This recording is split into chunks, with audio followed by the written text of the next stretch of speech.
attack the ball and hit the target. She was 1 point away from doing it again, one set away from the kind of night people don't forget. And then, without warning, everything she built started slipping through her fingers, and nobody watching could explain why. Somewhere in the state of Ohio, under bright lights and a crowd that didn't know what they were about to witness, a 20-year-old from the Philippines walked onto a tennis court carrying more pressure than most players her age will ever feel. And for 1 hour, she looked untouchable. Then something shifted. Something almost invisible at first. A missed step. A hesitation. A single shot that used to work and suddenly didn't.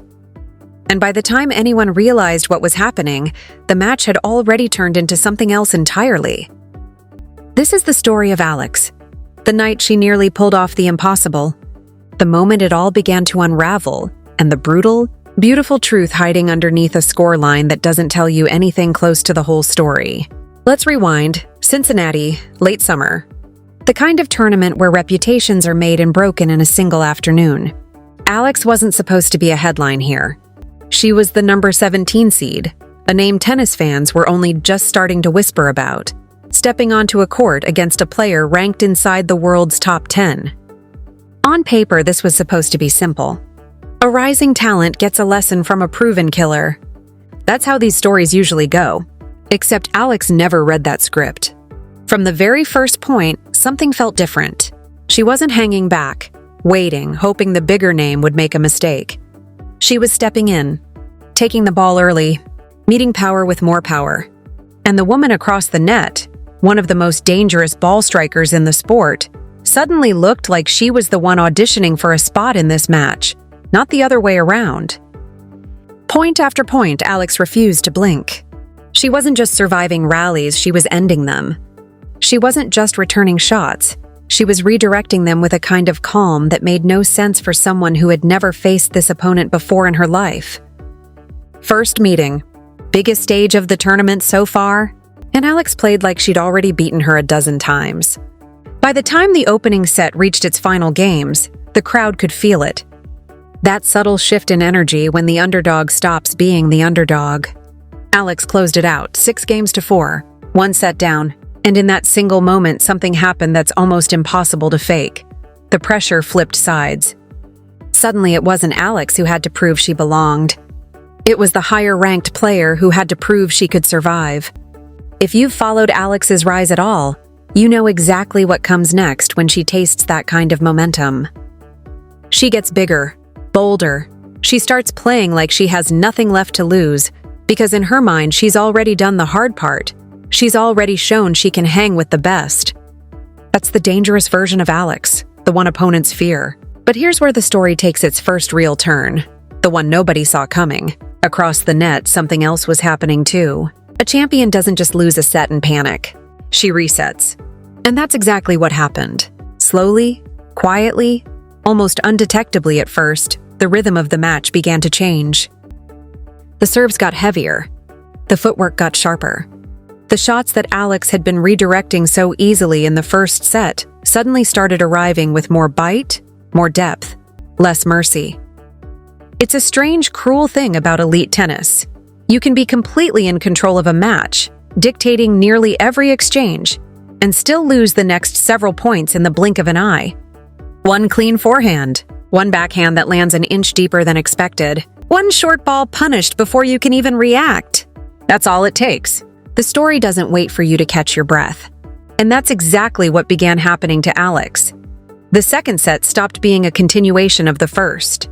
It became a different fight altogether. Alex was still competing, still finding moments, still creating chances. But the looks she'd been getting, those comfortable openings from set 1, they were disappearing, replaced by something tighter, something more dangerous. And little by little, the player who had looked completely in control an hour earlier was now the one searching for answers. The set slipped away, 6-4, this time in the other direction. Just like that, the advantage Alex had built with her hands, her instincts, her fearlessness, gone, erased, reset to 0. 1 set apiece. And now came the part of the story where everything that came before stops mattering. Because it all comes down to this: the deciding set. The kind of set that doesn't just decide a match. It decides which version of a player shows up on the biggest stages later in their career. And here's where things get genuinely uncomfortable to watch. If you were there, if you were paying attention. Because the player across the net now had something she didn't have at the start of the night: belief. She had been pushed to the edge and hadn't broken. She had figured out the puzzle in front of her. And now, for the first time in the match, she was the one playing with freedom, while Alex was the one feeling the walls close in. The third set began, and immediately you could sense the difference in the air. The bigger name was stepping inside the baseline now, taking time away, attacking anything short with real intent. Alex kept fighting, because that part of her competitive spirit never wavered, not for a second. But the windows kept getting smaller. Shots that would have been winners in the first set were now coming back even harder. Rallies that Alex would have controlled 30 minutes earlier were now ending in someone else's favor. And in tennis at this level, those tiny shifts are everything. The gap between winning and losing isn't measured in talent. It's measured in millimeters, in half seconds, in the split moment where one player commits and the other hesitates. The deciding set slipped away, 6-2. And just like that, in front of a stunned crowd, a match Alex had once completely controlled was over. Now, here's where most stories would stop, and here's exactly why that would be the wrong way to end this one. Because if you only look at that final score line, you'd think Alex got outplayed, dominated, overwhelmed. But that is not what happened here, and the numbers tell a completely different story than the headline. The match lasted 2 hours and 27 minutes. 2 hours and 27 minutes of a 20-year-old refusing to fold against one of the most explosive ball strikers on tour. Alex won 94 total points in that match. Her opponent won 106. Think about that gap for a second. 12 points, across an entire match, across nearly 2.5 hours of tennis.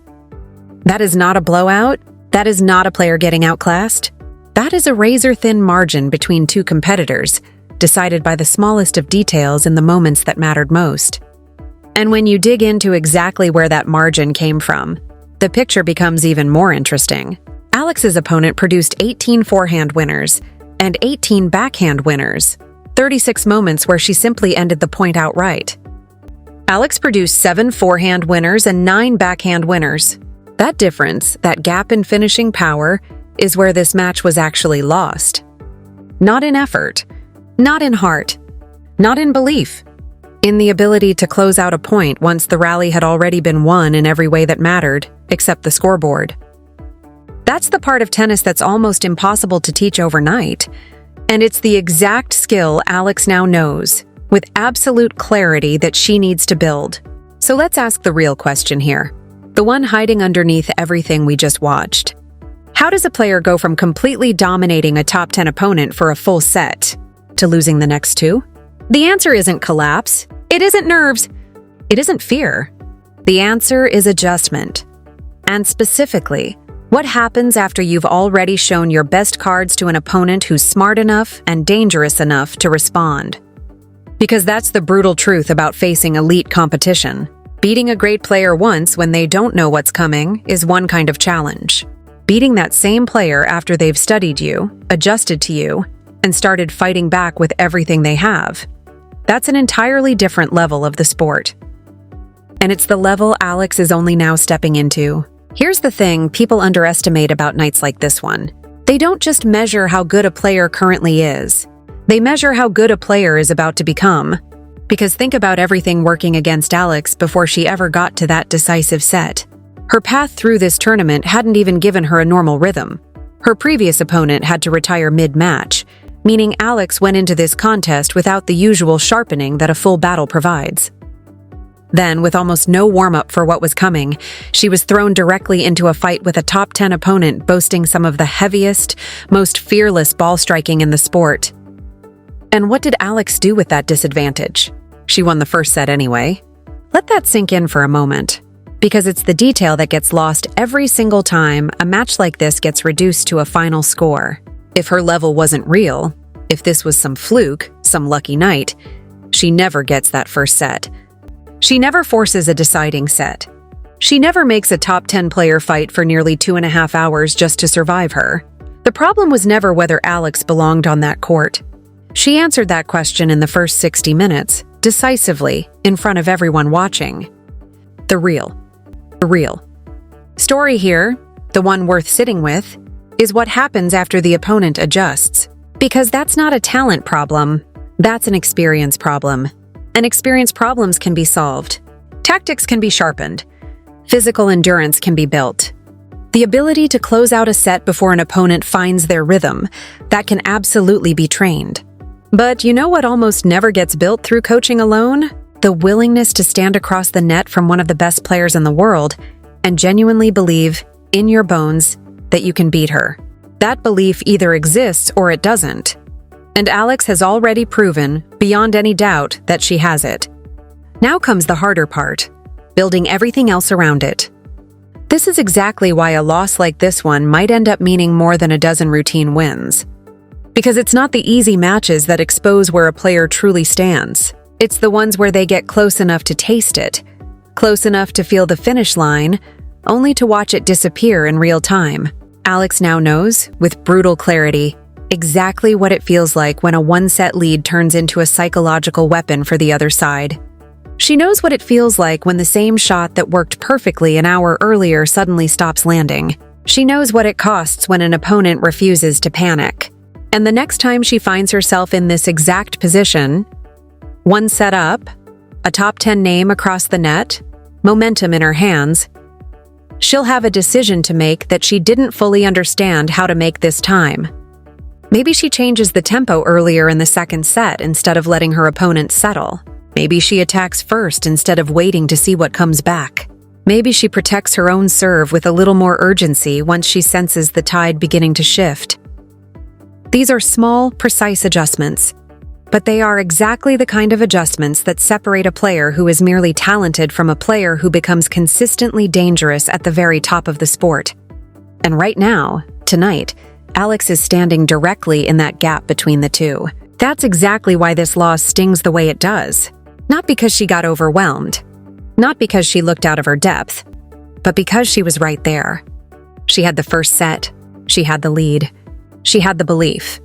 And then she watched a truly elite competitor refuse to give in, adjust in real time, and take the match away point by point, detail by detail, until there was nothing left to hold on to. That's not a story about weakness.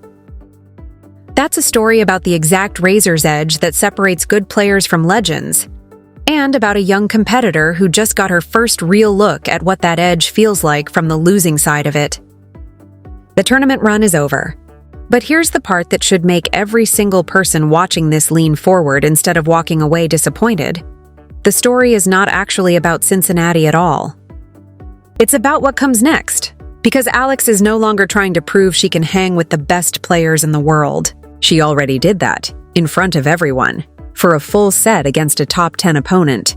The question now is whether she can finish the job the next time she gets that same opportunity. And there will be a next time.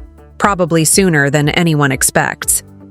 She's heading into her next major stage carrying two completely different emotions at once. The confidence of knowing she can take a set off one of the most dangerous players in the sport. And the sharp, uncomfortable memory of exactly how it slipped away. One of those feelings tells her she belongs at this level. The other tells her precisely what still needs work before she can consistently win at it. And maybe, when you really sit with everything that happened on that court, that combination is worth more than another early upset would have been. Because Alex didn't walk away from this match with just another result to add to her season. She walked away with information. Real, specific, hard-earned information about what it takes to finish a fight once an elite opponent stops making mistakes and starts hunting for hers. She lost the battle that night. But make no mistake, watching everything that unfolded across those 2 hours and 27 minutes, the bigger challenge in front of Alex now has nothing to do with whether she can take a set off a top 10 player. We already have the answer to that. The real question, the one that will define the next chapter of her career, is what happens the next time she's standing one set up, feeling that same rush of momentum, and her opponent refuses to go away quietly.